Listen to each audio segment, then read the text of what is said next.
আহ্বান করছি, আপনারা সংসদে 4টা গণহত্যার জন্য স্বাধীন কমিশন করে আবার দাবি করবেন গুম খুনের বিচারের ওপেন পাবলিক হিয়ারিং হতে হবে, যেটা আমেরিকাতে পশ্চিমা দেশগুলোতে যেই গণশুনানি হয় গত 17 বছরের হাজার হাজার গুম হয়ে যাওয়া লাশ পর্যন্ত, স্মৃতি পর্যন্ত হারিয়ে ফেলা মানুষদের গল্প এই বাংলাদেশের 20 কোটি মানুষের ঐতিহাসিক স্মৃতি সংরক্ষণের জায়গা থেকে স্মরণে রাখতে হবে।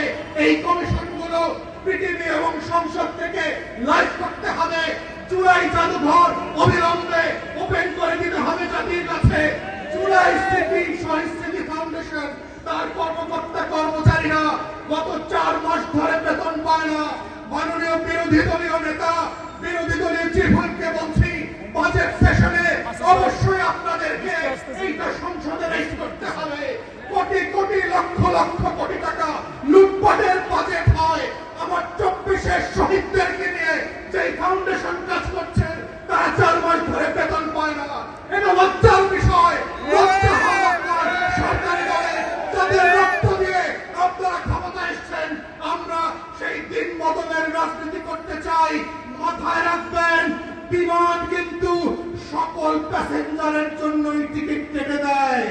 মনে রাখবেন, শুধু একটা ফ্লাইট চলে গেছে বলে নতুন কোনো ফ্লাইট হবে না, সেই দিন কিন্তু হবে না।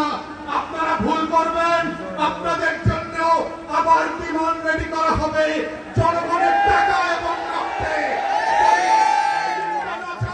বাংলাদেশে রক্তের শাহাদাতের উপরে দাঁড়িয়ে গণঅভ্যুত্থানের আমল নামার উপরে ভিত্তি করে বাংলাদেশ পরিচালনা করবেন। মিল্ক ক্রিম আর এক্সাইটিং ফ্রুট ফ্লেভারে তৈরি হুররে ওয়েফারের মানচি টেস্টে আপনিও বলবেন টেনশন দূর রে, হয়ে যাক হুররে।